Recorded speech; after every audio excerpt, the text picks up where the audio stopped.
Germany, Switzerland, Austria, and France, and in Iceland. And you have two different situations. There is no question in my mind that the European Union financially is in as bad or worse shape than the United States. And the United States is so far gone. I mean, it's not even a game. But it is anymore. by design from your research. It's absolutely by design. What's the end game then? Well, the end game, as you and I both know, is power. With this handful, what we call the power elite, it's not about money, because there is no such thing as money. They have all the credit. They have all what we call the money in the world. But money, this money is only the strings of the puppeteer to get full control of the world. It's just fake monopoly garbage. Chips they issue to us in their rigged casino. We'll sell it our mothers, our daughters, our fathers, our sons, kill grandma for a stick of bubble gum, and it's all just a fake symbol of energy that we accept from the money changers. So where is this going now that you predicted this 14 years ago with incredible precision, on paper, publicly? What's coming in the next phase if their plan succeeds versus the resistance and awakening that clearly is mounting? Well, their plan has already succeeded. However, the plan is faulty because what we call the truth movement, the resistance, people who believe in the rule of law, people who listen to the Alex Jones show, people who care. They've taken over through fraud, so we wake up from the illusion, it's over. Yeah, the game's this chapter of the game is already over. They won. It's over. The European Union is going down. Germany by itself, even though it is doing well, cannot support Greece. Italy. And it's designed to pull them down in the end. Absolutely. It's always invest more so it doesn't sink, and then they say invest more so it doesn't sink, invest more so it doesn't sink. That's the trap, how they, basically salami slice the whole situation. Now, there's some good news in this. First of all, not all the countries are playing the game. And I got to spend a day in Iceland, and there are 326,000 people in Iceland. It was very, very well educated. The people are great, but they deregulated the banks, and they created, I think, $28 billion worth of debt, and then tried to pile it on the people.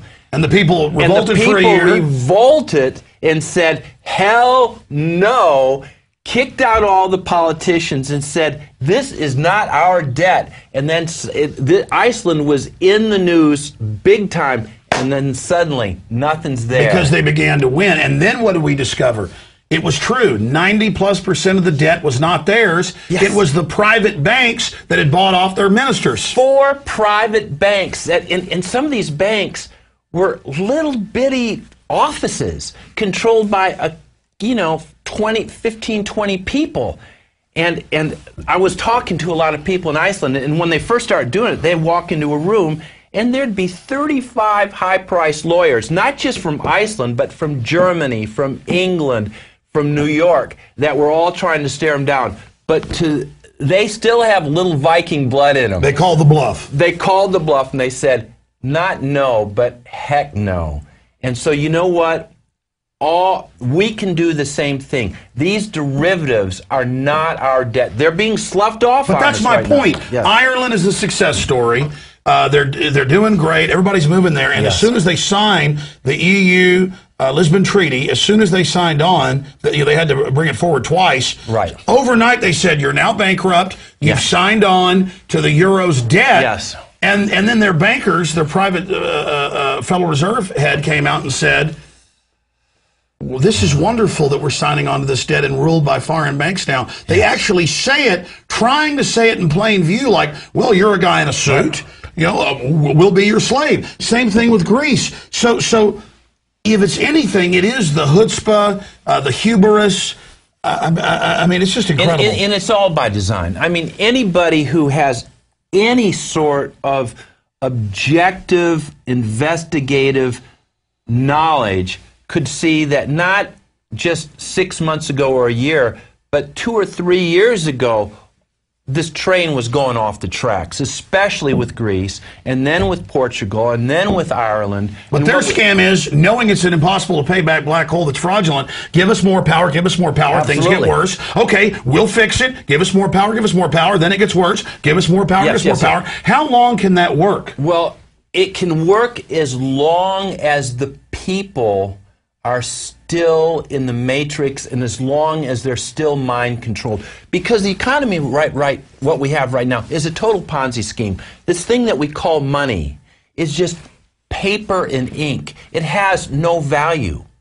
This whole thing called sovereign debt, it's all an imagination. It's like it's like the wizard in The Wizard of Oz. He controls the whole town through images and smoke and mirrors.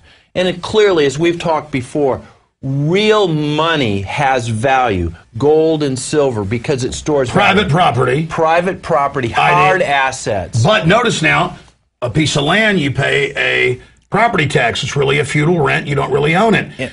Gold and silver are one of the few things you can still physically hold. Then there's physical power. There's the Second Amendment. All of these real things that a freehold, free man or woman has are under assault by the globalist, and it's a simple corporate takeover model. Anything that stands alone, anything that's independent, is an enemy of this globalist board. The family, national sovereignty, ideas, health. This is literally a global spirit of destruction. Look, we're at the end game. I mean, you and I have been talking about this stuff for a long, long time. And the stuff that we talked about 15 years ago, it's like, it's so mild. And not only every year, every month, we become aware of more and more and more and more and more. The game is all over as we know it.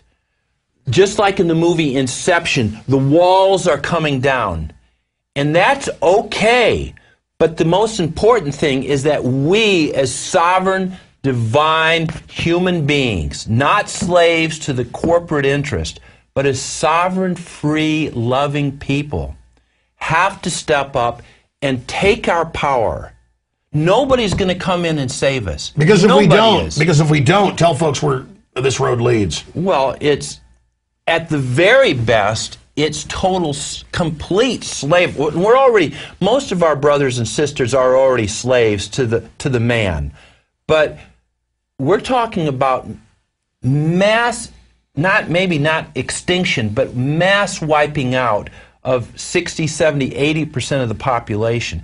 And this sounds really radical, but this is their own plan. No, they say world government is basically the slaughterhouse building. Yeah. And they have to finish it before they run us through it. You know, the souls, the beings, whatever you want to call them, the oligarchy, the plutocracy, the power elite, the Illuminati, this handful of people views us as cattle.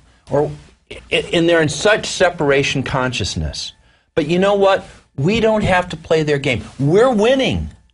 Even though things on the outside in the newspapers, on NBC, appear to be getting worse and worse. We're winning. 20 years ago, we couldn't have had this discussion.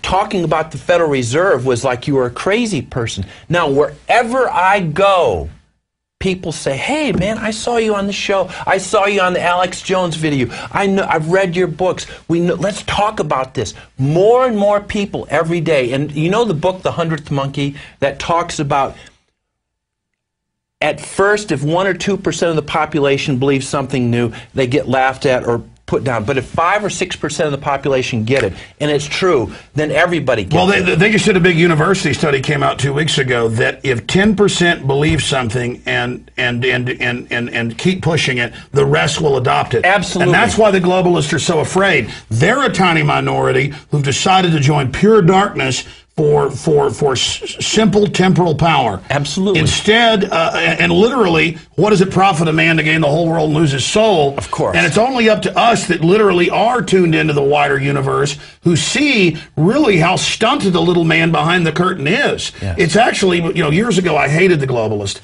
Now I